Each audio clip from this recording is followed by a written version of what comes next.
Short-Term 12 was made for $600,000 and opened in 4 theaters on August 23, 2013, a decade ago this summer, to across-the-board rave reviews.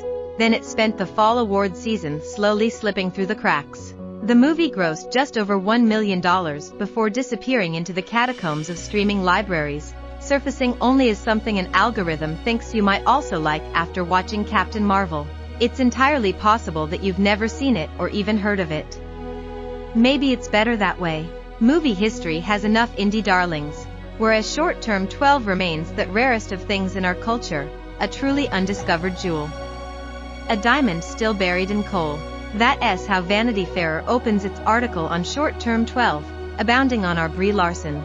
Stanfield was the final piece of a cast led by Brie Larson, then 22, long before she was an Oscar winner for Room, a Marvel superhero, and perhaps the reason you're driving a Nissan.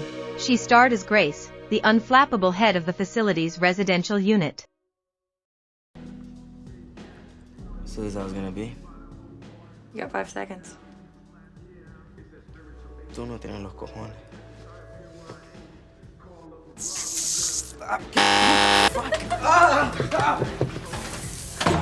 Luis, te dije que no te... A maternal figure in a temporary refuge for broken kids whose own childhood family traumas resurface when she discovers she's pregnant by her boyfriend and co-worker, played by John Gallagher Jr., already a Tony winner for Spring Awakening. A thoughtful young actor with intense Tolkien eyes, Rami Malek, still years from winning his Oscar for playing Freddie Mercury, had signed on for a supporting role, modeled after Cretin himself when he was a bungling trainee always saying the wrong thing.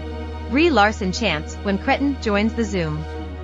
He laughs and thrusts up some death metal fingers. It seems only right that this Zoom would have my bed in the back, she says, jumping right in, as the room behind her gradually fills with morning sun. The jumbled white duvet on her unmade bed looks like a cozy prop in a Downy commercial. This is how it all began, doing a Zoom with Destin where I could see his messy bed behind him. She was 22 then, the spring of 2012. Well, I guess it wasn't Zoom, it was Skype, right? Rest in peace, Skype. Back then, Larson was calling from the Athens, Georgia, set of the well-received indie The Spectacular Now, in which she had a small ex-girlfriend role. That was her career at the time, she says, landing small roles in small indies, getting callbacks for bigger parts she never got. I can't do this. Okay, let's go. Let's go. I'll drive us home. I don't want to go home. It's not what I'm talking about. I know it's been a really fucked up day, okay?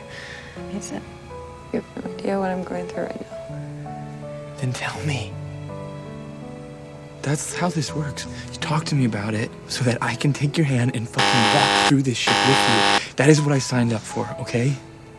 There's no magical story about how she came across Cretin's script for Short-Term 12. Her agent sent it to her. But he also wanted her to meet with Cretin. He was always trying to get me to meet with people around my age, she says. He was like, you should have friends, you're always just alone. Both Larson and Cretin were homeschooled as kids, Larson in Sacramento and Cretin in Maui, so her agent thought maybe they'd hit it off. Larson was hungry for a leading role, but leery of jumping at the wrong one. Within a matter of pages, Short-Term 12 was the best script she'd ever read. This was it. This was the role. That message had been passed along to Cretin, but this was show business and you never know. I was really scared of Hollywood-type people, Cretin says, and I didn't know yet what type of person Brie was. She knew even less about him. Larson and Cretin both felt like they were auditioning for the other, for the job of their lives. Immediately, though, Cretin was struck by how much Larson reminded him of the character he'd written. Somebody who had a lot going on in your head, he says to her now. I could see you processing through a lot. Larson, meanwhile, appreciated the squalor of his apartment. It really soothed me, whatever was happening there, she says. Because I've never wanted something so bad. Jess, where's Jaden? Oh, her dad showed up last night and took her on pass for the weekend. What? Jack signed off on it. Are you kidding me?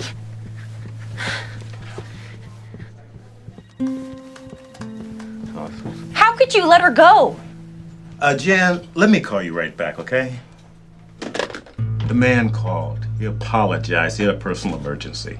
That's not even the point, Jack. They all got chills watching Larson on a daily basis. Not just carrying a film for the first time, but carrying this film, with everything her character must hold the whole way, her focus and tirelessness. I remember telling her, Beatrice says now, do you realize how good you are in this? And she was really humble about it. But I really wanted to say it to her.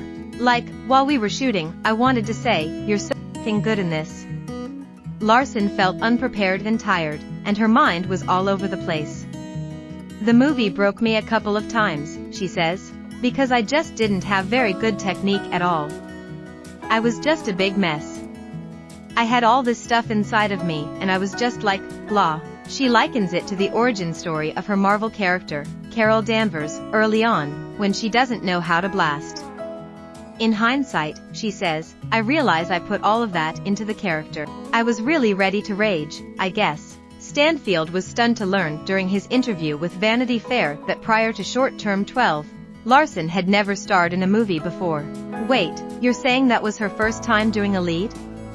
I didn't know that, he says. Wow, that's our abstract of this article that you can read in its entirety in the link in the description. What did you learn new of Brie in this video? Tell us in the comments. This was Brianne for Brie Larson Worldwide. Keep loving Brie. Everyone sit down, please. We have an AWOL. Jaden! Grace!